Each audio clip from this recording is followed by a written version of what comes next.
So we want to come from the angle of tithing. I'll give God my a 10% first. The 100% is not yours. God is not giving so that He will get. God is giving because He's love, and He wants us to come to that point where we give because we are loved. Your family, they have not seen you in a year, and then maybe your child is 14 years old and now is into drugs and all, and you're like, oh, where did I go wrong? Where did you go wrong? When you realize that Jesus was full of grace and truth, so how could He be full of grace when He was not all about sin? He didn't sin, He didn't fail, He was perfect, but He was full of grace and truth. Hello. Hi, welcome to a Weak Man and a Strong God podcast. welcome. How are you doing today? I'm good. How are you? I'm doing all right. How's your Saturday been? Busy? Busy doing what? We've been cleaning True. and yeah. Sanitation day. Yes. Anyway, we have a guest with us today. Woohoo! It's someone that I know as a doctor and a pastor. Wow. And a gymnast. Drum rolls. Fitness guru. Who else again? You're soon going to start a church. I can feel that. Yeah. We have Dr. Pastor Famous with us. Welcome. Thank you. We're so excited to have you here today. I'm glad to be here. Yeah. How but are I have you? a question for the major. Whoa. Wow. Like, straight off the right. bat. Like, He said I'm a pastor, but I will soon start the church. So how am I the pastor without the church? you're I pastoring people. I like that. Yeah, pastor without a church. I've got the flock. Yes. You just need to have a building. Yeah. Anyway, So- how are you doing? How are you doing today? Well, I'm very good. Excited to be here. Yeah, we're I love so your thankful. podcast. I love Thank the you. topic. Thank you. So looking forward to what will all unfold today. Yeah. That's good. So before we start, it's something of our tradition. If you've listened to our podcast, it's something that we do. It's this or that. It's like you have to pick one between two options. So I have some options here for you. We have credit or debit. Which one do you like to use? Credit. Do you get points when you use credit? Cashback. Yeah. You That's- gotta get the cash back. Yeah, that's true. What about restaurants or own meals? Own meals. Ooh. Oh really? Yes. Which one would you prefer? Own You meals would too. prefer eating out. No, I don't prefer eating out. I just like Which one do sometimes prefer? I like to go eat out. Own meals that I don't make, maybe. Own meals definitely for me. Yeah. So what's your best meal though? Wow, that's hard. I like good food, but I know I like a lot of protein. Good food with lots of protein. See, gymnasts. Yeah, they You like can- their protein. Yeah. Okay. Strengths or cardio? Strength. Definitely. Of course, I think yeah. yeah. I think everybody would pick strength. I kind of like cardio though. Some people like cardio. I don't find it hard. Like I don't pants. Like Please people doing it. don't shade me. Don't shade me on the podcast. We're just starting. What about Apple Pay or cards? Cards. Oh, you prefer using your card, physical card? I prefer using Well, my physical card. Remember I said credit, so my Apple Pay is connected to my debit, so I use my credit. But you can use your credit with Apple Pay. I though. prefer using So my I've not card said as that. well. Yeah. It just feels, I don't know, using my phone to pay. But I use it though if I have to, but I usually use card. The last one, phone calls or texting?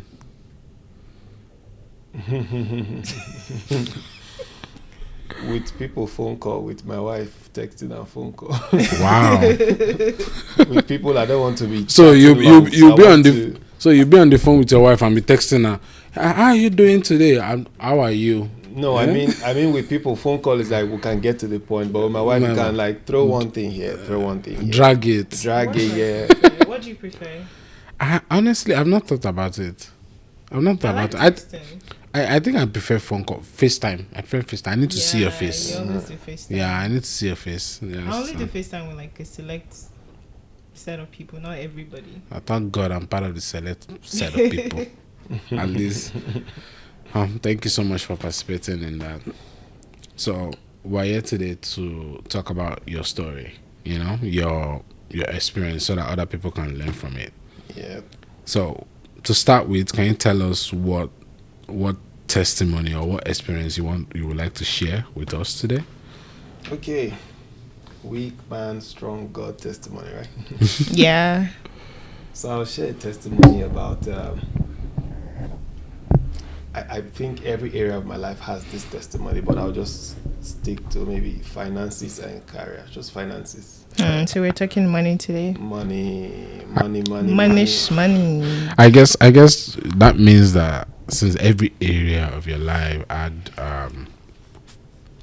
this experience, yes, I guess we're going to invite you back very soon, multiple times. God willing. Yeah. So it's like just thinking about it already. When weak man, strong God. How I see it is that before we get into specifics, why I can tell that every area has it is just the perspective of how I see weak man, strong God. Sometimes we see our weakness and God's strength when we are in problem. But on the other hand, we don't realize that we are always and already in problem. We're born to problem. In the book of Job, it says man is born to trouble. The first recognition of our weakness is from our birth. One, you don't know when you will be born. You don't choose the family you'll be born into. You don't choose when and where.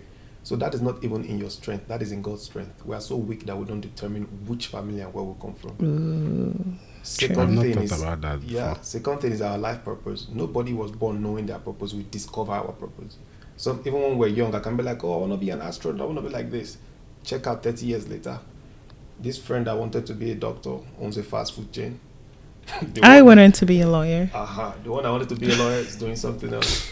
But we enjoy what we do later, but we discover it. It's part of our weakness as people. We don't even know tomorrow.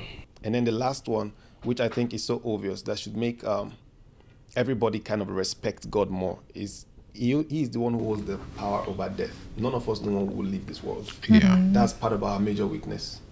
So in that regard, we're all living in daily weakness, and it's part of God's design so that we'll trust in him, not to fear, but that I've got your back. And if you are with me, you don't need to worry about death, life, or anything. I'm your strength. Yeah, that's how I see it. So now that is you already preached. I mean, we should just end the podcast now and just go home, because that is profound. That is profound. So my testimony financially, I'll give an instance when I was in Ukraine. That's where I studied medicine, and we graduated 2014. The war, though it escalated in 2019, but it was already on since 2014. So the city where I graduated from, that was where the war originated, actually. Where the people decided they want to separate from the country, and then there was fight. But I already registered to do my kind of clinical internship or residency there. So I was like, I'm not leaving and all of that. But when it got intense, I went with just one small bag. I thought I was going to come back. So that's how I found myself in another city, which was like 6 hours away. I was in this city. I didn't have my passport with me because my passport was with the school or the clinic that I was supposed to do my residency with. Wow. So I thought I was going to come back. But 2 weeks on, school was also shelled, like bombed or something. Whoa. Visa expired. I was in a different place. The room I was in is not bigger than this studio. And me and my friend were living there in a small room with a very tiny window. But now the financial part. I already paid my first and last month rent in the other place because I feel like I'm going to stay there. Now money is running low, and I don't know how it happens. Sometimes it's a certain age after you finish school, it's like funds from home start reducing. Yeah, intentionally. So I was at that point where the funds was reducing, and you don't really feel like you want to bother home much. Plus, if I explain how the situation is, they will freak out. So I didn't want to explain how the war situation really is like, and I felt like at that point it's not the time. I could tell the financial situation at home, it's not the time to like burden them. So I was in this small cubicle with my friend, new city, passport gone, visa gone. You just need money for a new school fee, new rent, new everything, new processing. But funny enough, I wasn't really, it's just like something was in our head, me and my friend that time. We weren't really bothered about the situation that much. We were just focused on God, really. We're using that time to pray, to study, to fast, and all of those kind of things. But it was in that season, no matter what you are doing, we still had enough money for basics, food, and all of that. We were fine. But you need a large chunk of money for like, okay, now new fees for what you want to go for, new rent and all of that, and I don't want to disturb home. But then I had this uncle/godfather. It's not like a related uncle, but he has always been there for me. He's like my godfather.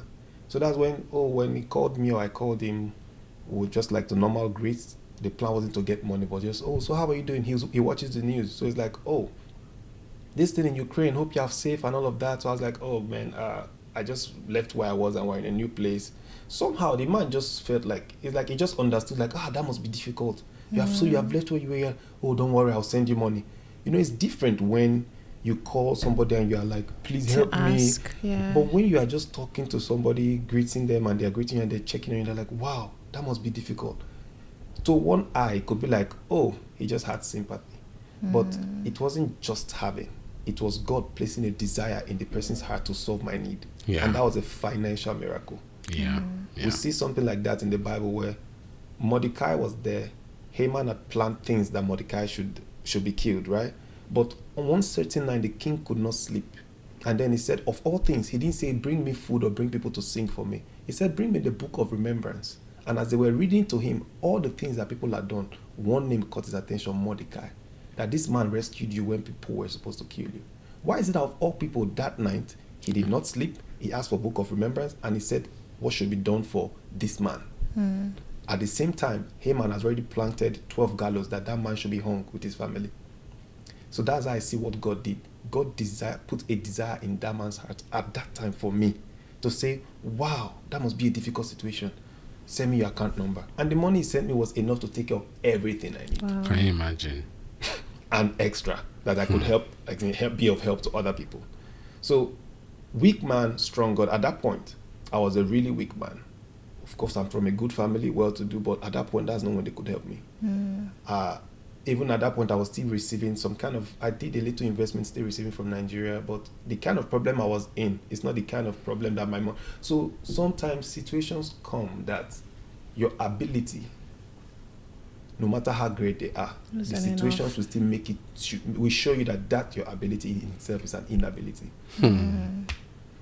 You can have 100 million to 100 million naira or dollars today. It's so big an amount of money until you are given a responsibility that surpasses that. Then you realize that, oh wow, that money was little. So weak man, I've seen myself being weak in terms of finances. Regardless of what I have, I just needed God to come through, and He did come through. Awesome. That is good. That is good. And let's just pause there, because you've given me a lot to think about.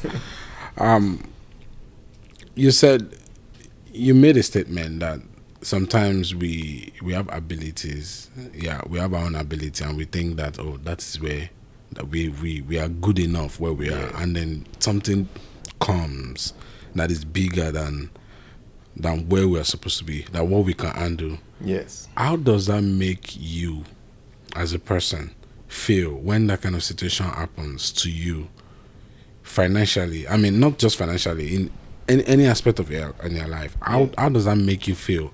Because how does that make you feel? Let's even start from there. So first, I think it puts pressure on me.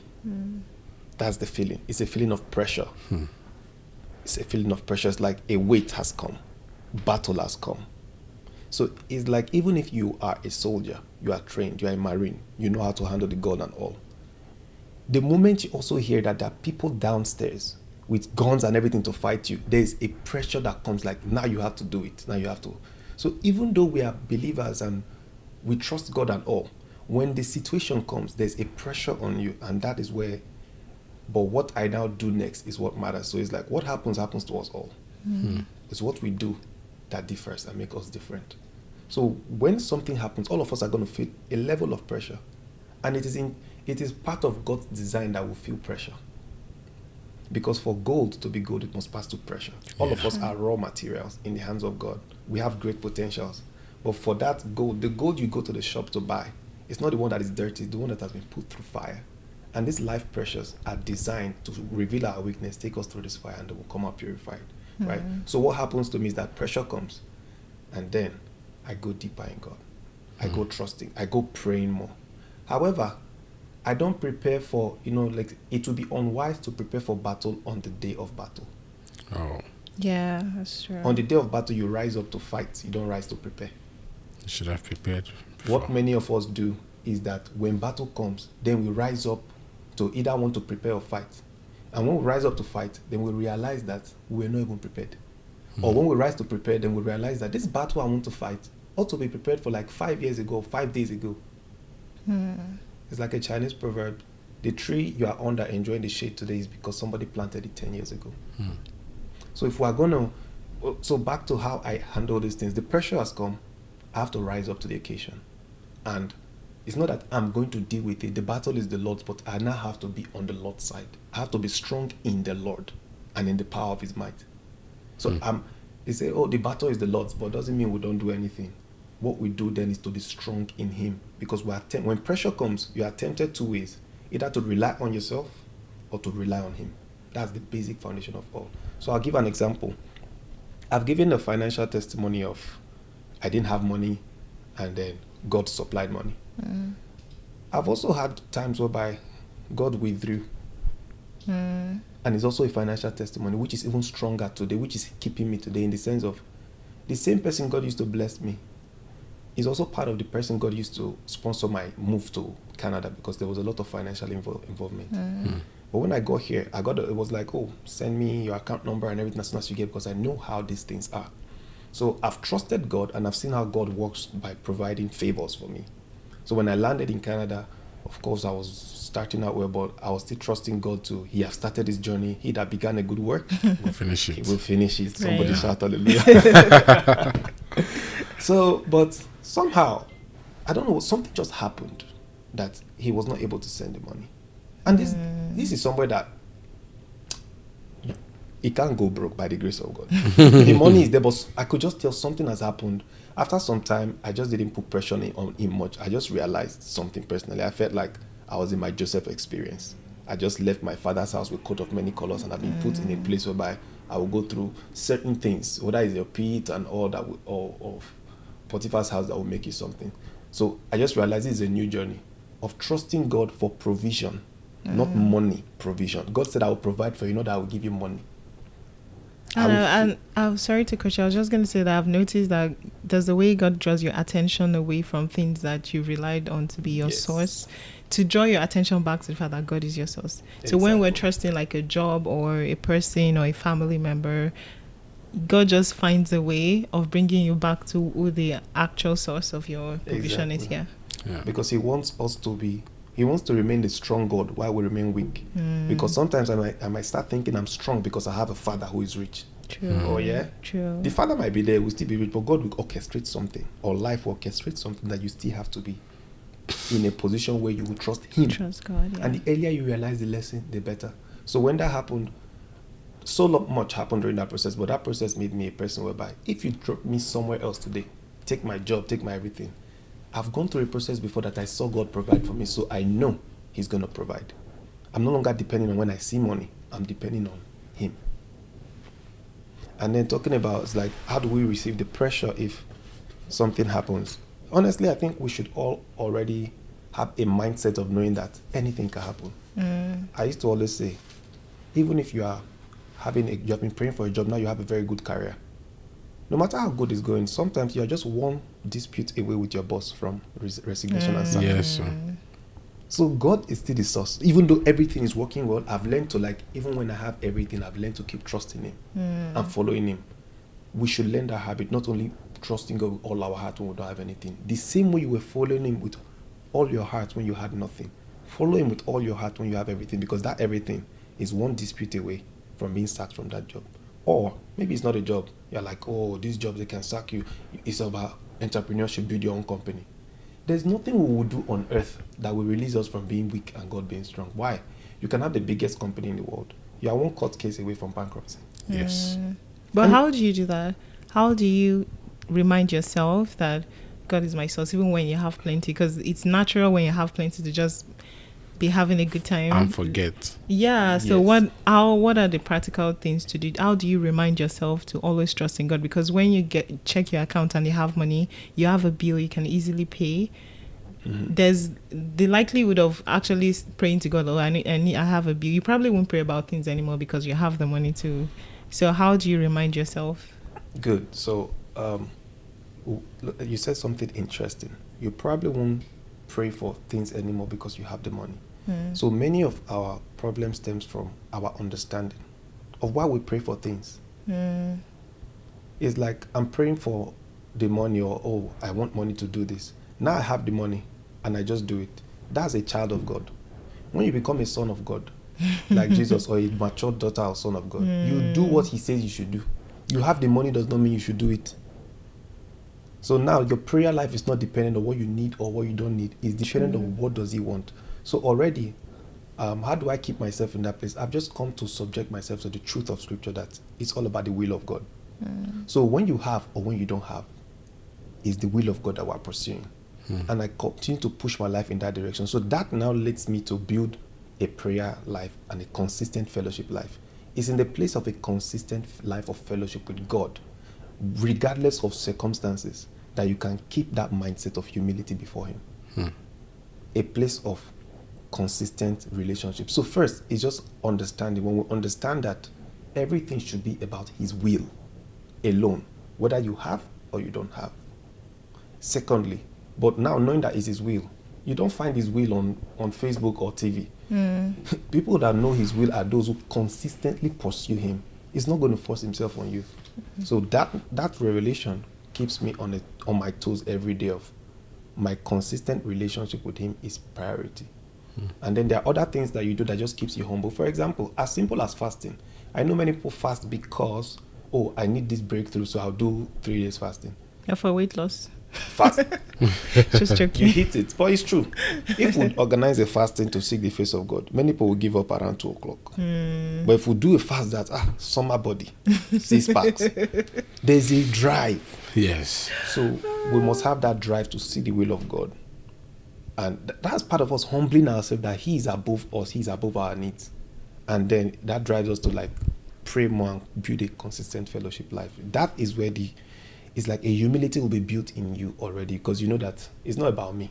Life is not about me. The job is not about the finances. Nothing is about me. It's all about his will. So I keep on pressing to know his will always. That is good. What are your key principles for kingdom finances? What do you mean key principles? Okay, I have one key, but what do you mean key principles for kingdom finance? What I mean is, what are your principles for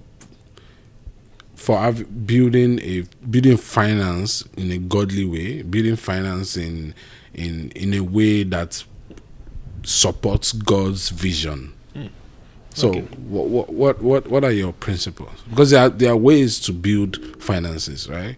Yes. Making money can be easy if you do it the wrong way. If you do it the worldly way. What are your okay. I get kingdom? Yeah, I get what you're saying, and also I know many people just expect to hear something straight like tithing and seeds and that of that.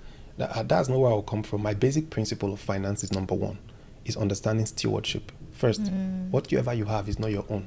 True. So you want to come from the angle of tithing. I'll give God my a 10% first. The 100% is not yours. That is the. There's no most mature level of Christianity than that.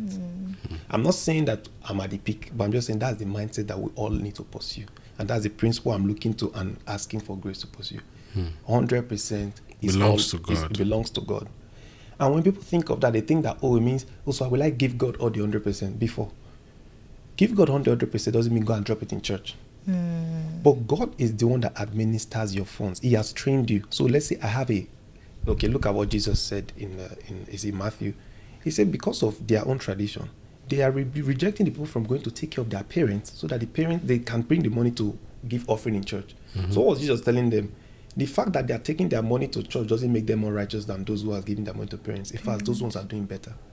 But what is the essence here? God is a God of love.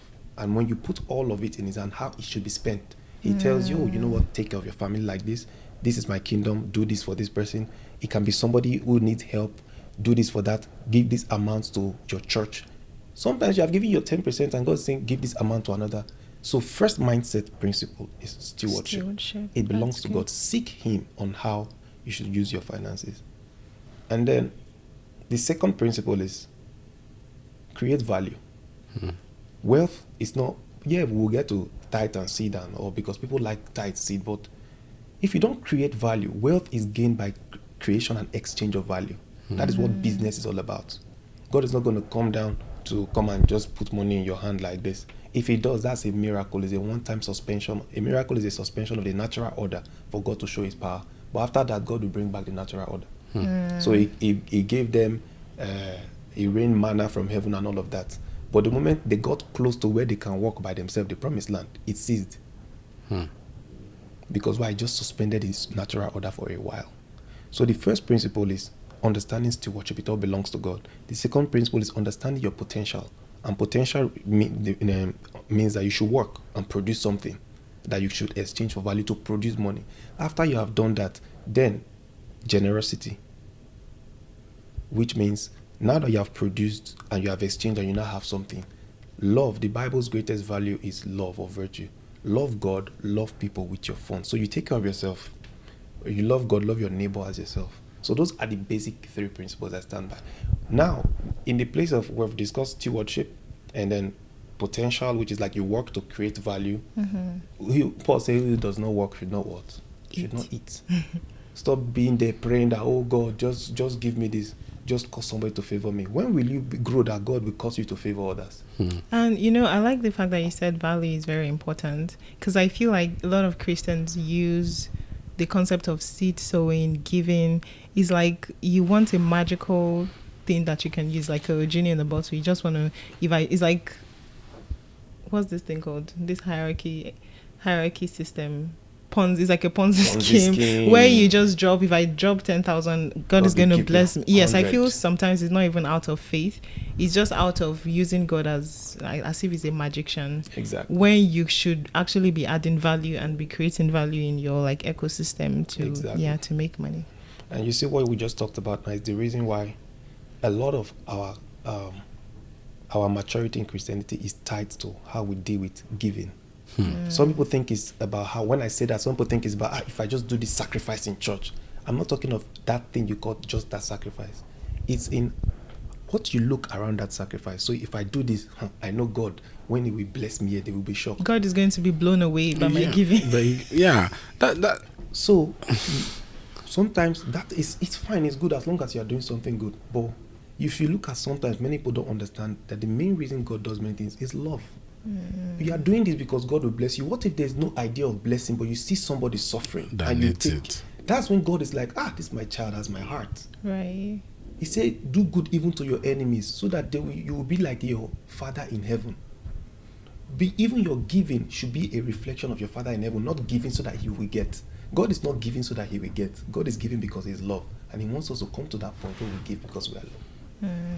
Well, I actually wanted to ask a question about giving, but you've already said almost everything that I will ask. So I'll just jump to something else. How do someone that struggle financially, how do they then depend on a strong God?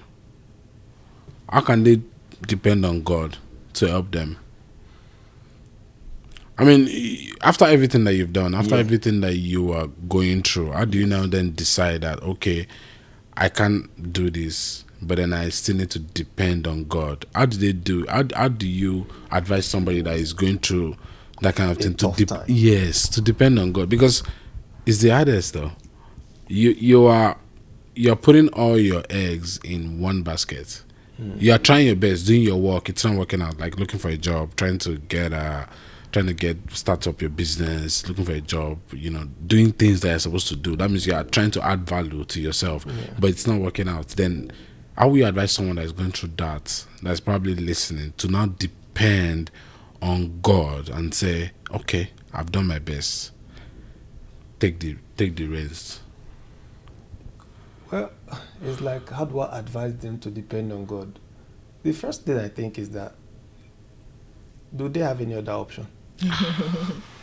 True, yeah. So my response is coming from another place. It's like, you actually feel you have other options. That is why you have tried them. So now, if I'm having a contact with you and you're telling me all you have tried and nothing is working, I'm not even telling you that have you tried God. It's good, keep doing those things, but so are you doing them with God? Because you ought to do them with God. It's not that, again, back to the problem. When it succeeds, we leave God behind. So it's not only when we have the need that, So now it's just that, again, weak man, strong God. The weakness is probably a medium that life is now using to push this person back to God. So I'm not telling the person to try God. I'm trying to tell them that this is the reality. You ought to be doing this with God. You ought to be sending that CV in with God and heart. We ought to be studying and doing with God, because God is going to be giving you guidance along the way. So you don't have another option. Even if you get the job, you still don't have another option. It's him that will tell you, maybe one day we sack from this department and tells you to change department. So my message to the person is, hold on, be grateful for where we are. See, regardless of, I know this might sound tough, but regardless of the situation you are in, most times I've seen people go through situation and it's like, oh my God, it's like God has forsaken me and all of that, and why will God do this and that. Regardless of the situation you're in, many times there are still things to be grateful for. True. Gratitude opens the door for you to even see better and opens more doors for you. Wow. Nobody have suffered like Job. You are complaining that you did not get job, but you have internet to send me message on Wi-Fi. You have mouth to complain. Why Job? Job lost all his kids in one day. His business crumbled in one day. His house went down, and his own beloved wife looked at him and said, "Man, curse God and die." The painful part of that curse God and die was not just that somebody is telling him, it's his wife. In the sense of, she self is tired, you die so that I'll be free. But yet God said, that Job said, "You foolish woman." So what are we even going through sometimes that we feel like our approach to God is like, we feel entitled. Why am I suffering like this? I've not gotten this job. That is so true. Yeah. We're already missing it. So it's like, we feel like we're like, I want to try. If you don't show up for me, I will do whatever. I would do fraud. Like you are doing God a favor if you don't do fraud. That is so if you true. do fraud, you do a ritual, you do something wrong. Let's say you're a lady, you prostitute. You are hurting yourself. It's just that because he loves you so much, when you hurt, he hurts. He's a loving father. When you hurt, he hurts. But don't come to him. When you're a child, that you'll be like, I will put my hand in fire. I need to burn, because you know your parents will rush you. You get to a certain age. They just watch you. As you say that, it's like fire go. Yeah, Put it now. Next, so that maybe the jobs you are not getting and you did not learn the lesson. When you do, after 4 years, you will get the message and you will not come and really say, Lord, anything. As long as I'm alive, just thank you.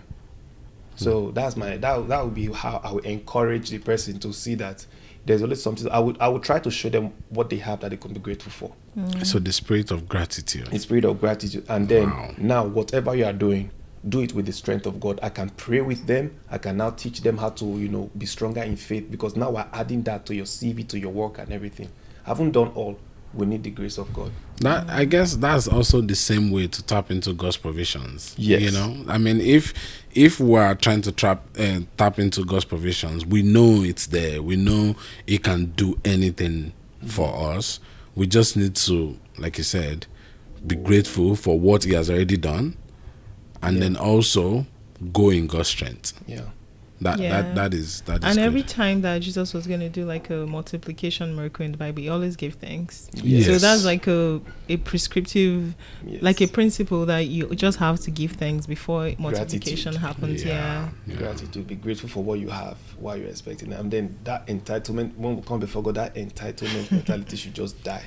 Yes. It should just die. In fact, I was going to say something. You see, we always treat God like he's an ATM machine. I want to use him. Yeah. Whether you have so it's like, okay, now I'm searching for a job, it's not working. How do I bring God in? We want to bring God in to give us the job. When God is too big for us to be bringing into our circumstance. We should be entering into him. So in the sense of, you are trying to bring God in so that he'll be like, oh, give you that job. What if God comes now? He actually comes. And you are talking of the job and he's talking of something else. Maybe the Bible said that our affliction or the trial of your faith worketh patience. What if that time is working patience? And if he loads you $1 million contract, now you will lose focus. That's the honest truth. Maybe the person self is married. There's the way the contract came and he's not ready. He's not a movie star. He just lost his marriage and everything. So sometimes what we are saying, bring God in. When God comes in, maybe it's not the money he's coming for. It's first coming for your character. Because every weakness, that weakness is designed for the glory of God to be revealed.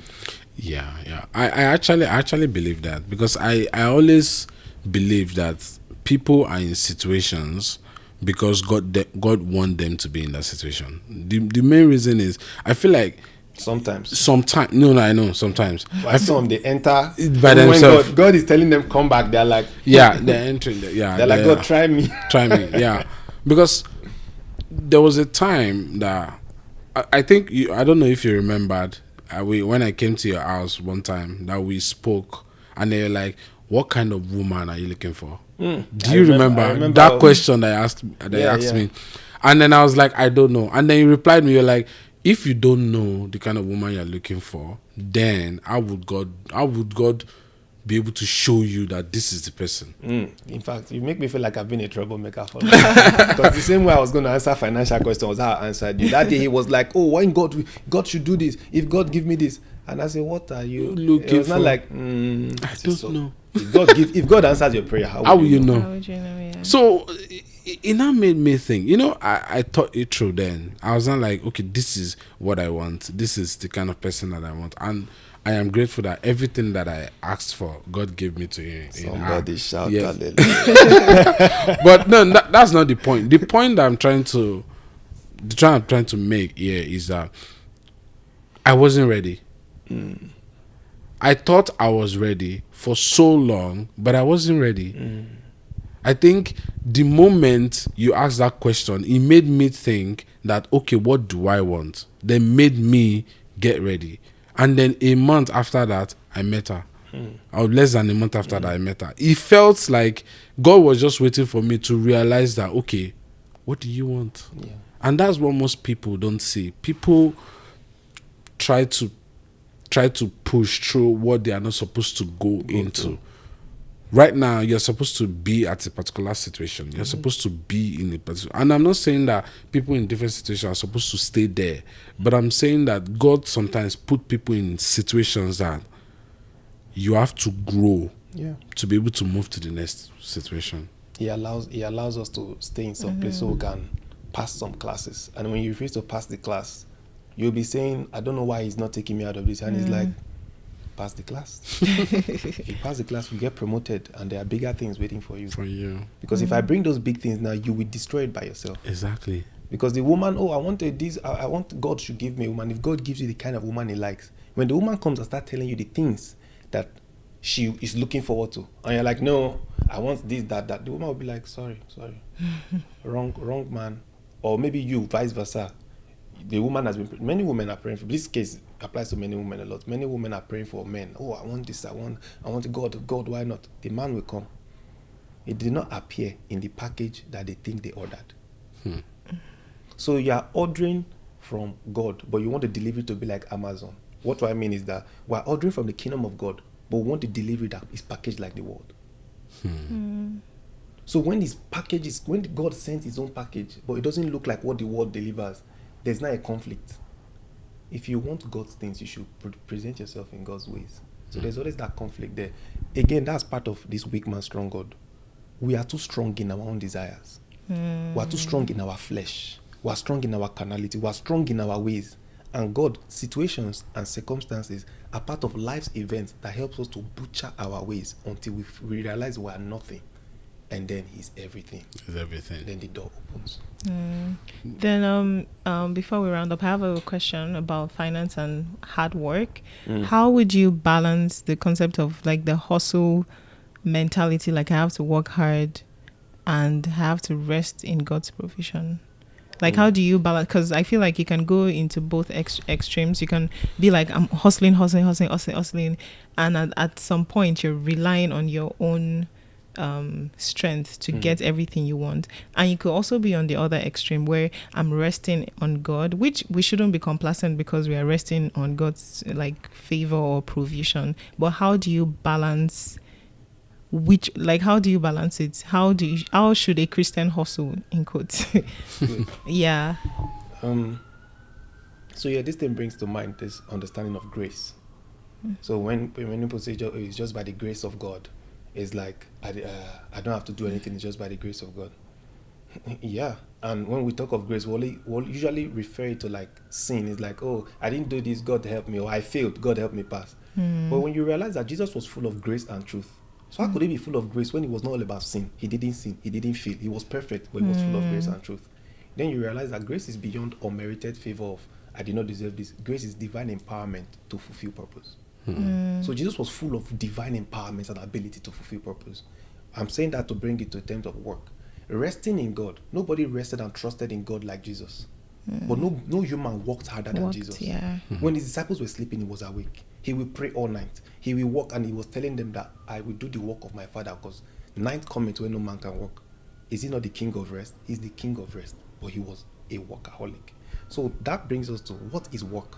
What is hustle? What is the key? How do I bring my balance? I bring my balance with the word diligence. Diligence is, I define diligence as purposeful work, smart work, and hard work. Work hard, but don't lose sight of purpose while you are working hard.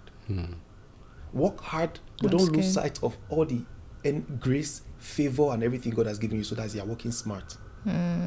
Work hard, or be purposeful, be smart, but don't say that I don't need to hustle hard because I'm under God's purpose and it's just by using your brain. No, you combine all three to produce the best results. So many people now, it's all about the hustle and the grind. So they are grinding so much, and it's like, you have a family, your family have not seen you in a year, but now you're even worth over $50 million. What are you doing with these millions that your family, they have not seen you in a year? And then maybe your child is 14 years old and now is into drugs and all, and you're like, oh, where did I go wrong? Where did you go wrong?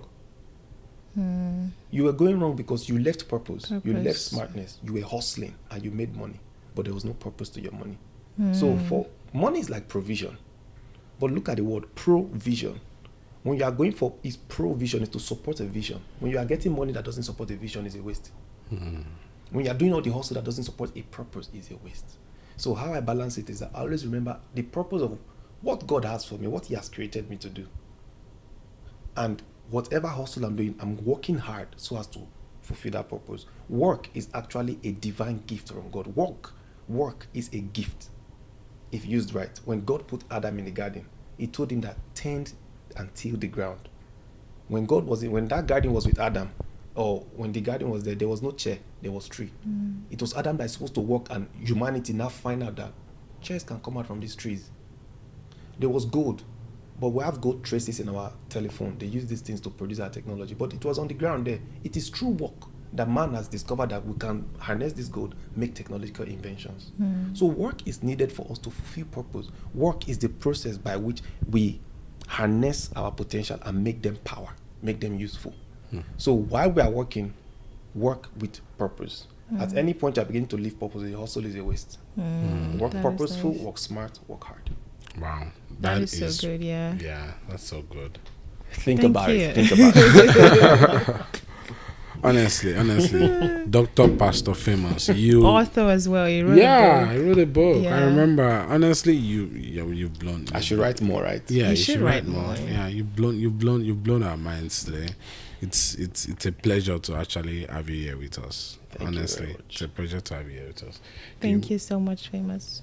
Oh wow, we've come to the end of it. We have come to the end. Time flies. I told you. Yeah, thank you so much. We're really grateful. Thank you. And we hope to have you back in the future. Sure, I believe by the grace of God we'll be back. All right, and thank you very much. It's a pleasure being here. Thanks for your smart questions. Thanks for the platform. Thanks for the opportunity. I really, my heart desire and I pray is that many people will understand the depth of what weak man, strong God is. It's not just about a podcast, it's the reality of our life. And just before I even go, just to say that to anybody listening to this is not just a topic for our intelligence. Bringing this to, if there is a word of God for this hour, for now, for you, for all of us, is that there is a present weakness that all of us suffer. Yes. Everywhere. And I'm talking of your personal one and my personal one. I'm talking of a general one, which is called discernment. We all suffer the weakness of discernment in the sense of we don't know the season we are in. We don't know what's going to happen tomorrow. So we're all just living and working, and whatever happens, we just take on board. The sons of Issachar, the Bible says that they were men of understanding who understood the times and season, and the brethren were at their command. In the time of Noah, storm was coming that would destroy the world, but the Bible said that they were eating, drinking, marrying, and being given in marriage, and they did not know what was going to happen. Well, that's what I mean, that all of us have a common weakness, that we are all just doing and living our life. We don't know what's coming. Right. The only way to know what's coming is to be stronger with God. So anybody listening to this podcast, this is not just to have mental knowledge. This podcast should push you to becoming stronger with God, because we don't know tomorrow. You might feel like we know tomorrow and no problem, I'll go to my job. That's part of your strength speaking. When something, Ukraine, they are fighting war, you think they planned for that war? Or you think Canada can never fight a war? We may not fight a war, but we are already at war. Our war is different from physical warfare. There are things I don't want to say now, but there are communities within this community that is a warfare against our children coming. True. So if you don't know now, we're going to have kids until they try initiating your kids to other communities, the alphabet communities. We know that. Is that not warfare? Right. But what I'm saying is that let us push closer to God. We are all weak people. Right now than ever, we need to be discerning, and it's only God that knows things and can be guiding us per hour. We don't want to be like the example of the people in Noah's time, that they were eating, drinking, marrying and all, until the day that God put those people in the ark and it was shut. We want to be people who are discerning, who are ready, who know what God is doing per hour, and that only comes by a strong fellowship with God, a good prayer life, fasting and the word, and surround yourself with people who are like-minded and kingdom people, and God will bless us. Woohoo! Wow, that is it. We don't have to say anything else. Mike, thank you so much. And so, if you want to connect with you, how can they connect with you? What's your Instagram? Instagram, Famous Pullen. Famous Pullen. Put it on the screen. Yes, we will. We'll put it, and we can also link your book. Anybody that wants to read, My book is out there. If you're I just talked about getting closer to God and all of that, and that's what the book is all about: abiding and fellowship, the secret to growth and fruitfulness in Christ. Thank you so much, Famous. We're really grateful. Thank you so much. We're so blessed to have you. Thank you. And thank you everybody for watching and listening. Like I say, don't forget to like, follow, share with your friends, and follow us on Instagram and other platforms at Strong God Pod. Thank you and have a lovely one. Thank you. Bye. Bye.